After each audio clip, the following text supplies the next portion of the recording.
মৰমৰ ছাত্ৰ ছাত্ৰীসকল, ভিডিঅ'টো চাই যদি তোমালোকৰ কিবা প্ৰশ্ন ৰৈ যায় বা অধিক কিবা জানিবলগীয়া থাকে তেনেহ'লে তোমালোকে কমেণ্ট কৰিব পাৰা। মই ভিডিঅ'ৰ প্লে'লিষ্টবিলাক Facebook group, Facebook page, Telegram আদিত শ্বেয়াৰ কৰি থৈছোঁ, যাৰ লিংক মই ভিডিঅ'ৰ ডেছক্ৰিপশ্যনত দি থৈছোঁ। তাৰ জৰিয়তে তোমালোকে প্লে'লিষ্টত গৈ ভিডিঅ'বোৰ একাধিক্ৰমে চাই যাব পাৰা।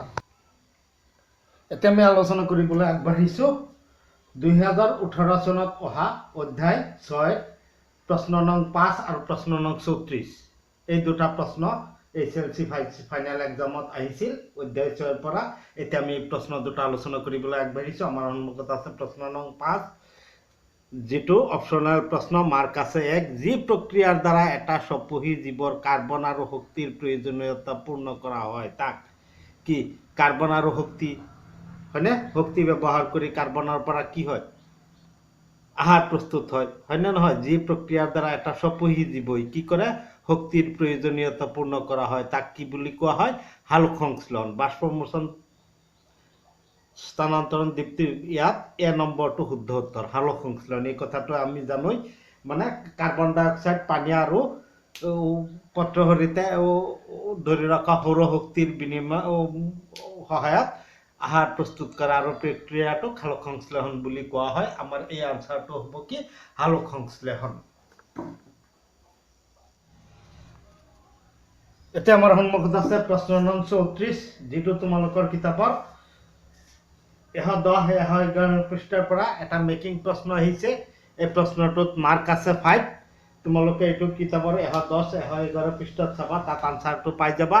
মানুহৰ ৰেচন তন্ত্ৰৰ অংশসমূহৰ নাম লিখা। মানুহৰ ৰেচন তন্ত্ৰৰ অংশসমূহৰ নাম লিখিব লাগে। তাৰপিছত মূত্ৰ উৎপাদন, মাৰ্ক আছে 2। ৰেচন তন্ত্ৰৰ অংশসমূহৰ নাম লিখা 2 আৰু বৰ্জন প্ৰক্ৰিয়াৰ বিষয়ে লিখা।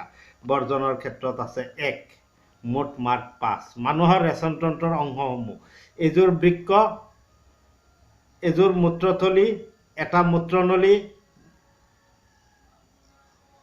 মূত্ৰথলী আৰু এটা মূত্ৰ নিষ্কাশন নলী। এই 4টা অংগৰে মানুহৰ ৰেচন তন্ত্ৰটো গঠিত।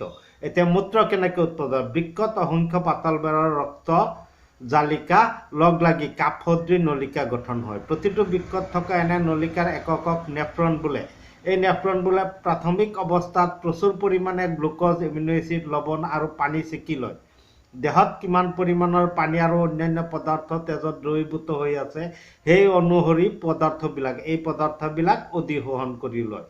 ৰৈ যোৱা পদাৰ্থখিনি, যিখিনি অধিশোষণৰ বাকী ৰৈ যায়, মূত্ৰনলীৰে গৈ মূত্ৰথলীত জমা হয়। এনেদৰে আমাৰ দেহত মূত্ৰ উৎপাদন হয় আৰু এই প্ৰক্ৰিয়াৰে আমাৰ দেহত কি হয়?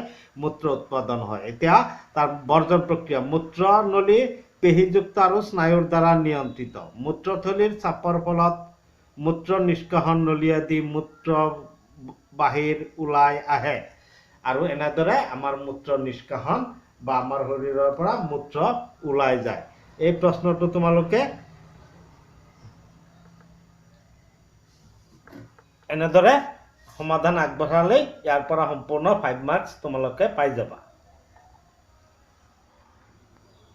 এতিয়া আমাৰ সন্মুখত আছে 34 নং প্ৰশ্নৰ অৰ নাইবা অথবা দি হোৱা খণ্ডটো।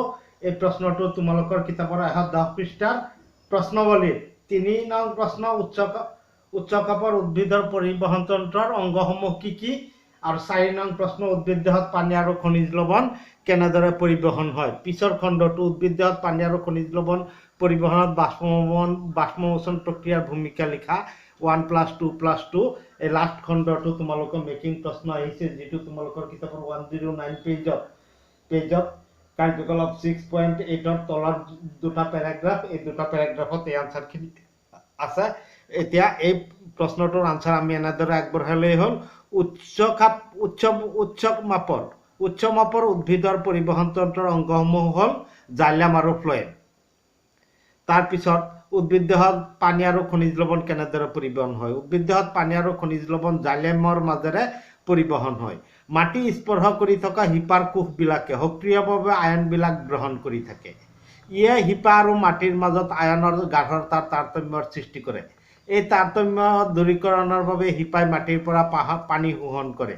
ইয়াৰ ফলত শিপাৰ জাইলামলৈ নিয়মীয়াকৈ পানী প্ৰবাহ চলি থাকে আৰু পানী স্তম্ভৰ সৃষ্টি কৰি ওপৰলৈ পানী ঠেলি থাকে। এনেদৰে গছৰ উচ্চতালৈ পানী আৰু খনিজ লৱণ পৰিবহণ হয়। এইটো 2 মাৰ্কছ। পিছৰ খণ্ডটোৰ 2 মাৰ্কছ, যিটো উদ্ভিদত পানী আৰু খনিজ লৱণ পৰিবহণত বাষ্পমোচন প্ৰক্ৰিয়াৰ ভূমিকা লিখা। উদ্ভিদৰ পাতৰ পত্ৰৰন্ধ্ৰৰ জৰিয়তে উদ্ভিদ দেহৰ অতিৰিক্ত পানী বাষ্পমোচন কৰে। এনেদৰে পানীৰ বাষ্পমোচনৰ ফলত পাতত এটা শোষণ বলৰ সৃষ্টি হয়। ইয়াৰ ফলত শিপাৰ জাইলাম কলাই পানী আৰু খনিজ লৱণ শোষণ কৰি গৈ থাকে আৰু উচ্চতালৈ প্ৰবাহিত হৈ থাকে। এনেদৰে গছৰ উচ্চতালৈ কি হৈ থাকে? পানী প্ৰবাহিত হৈ গৈ থাকে। এই প্ৰশ্নটোৰ আনসাৰ আমি এনেদৰে আগবঢ়ালে ইয়াৰ পৰা আমি সম্পূৰ্ণ 5 মাৰ্কছ আহৰণ কৰিব পাৰিম। মৰমৰ ছাত্ৰ ছাত্ৰীসকল, ভিডিঅ'টো চাই ভাল লাগিছে যদি ভিডিঅ'টো লাইক কৰা আৰু যিমান পাৰা শ্বেয়াৰ কৰা, যাতে সকলোৱে ভিডিঅ'টো চাব পাৰে। লগতে তোমালোকে চেনেলটো ছাবস্ক্ৰাইব কৰি লোৱা। চেনেলত গৈ তোমালোকে প্লেলিষ্টত ভিডিঅ'বোৰ একাধিক্ৰমে চাই যাব পাৰিবা।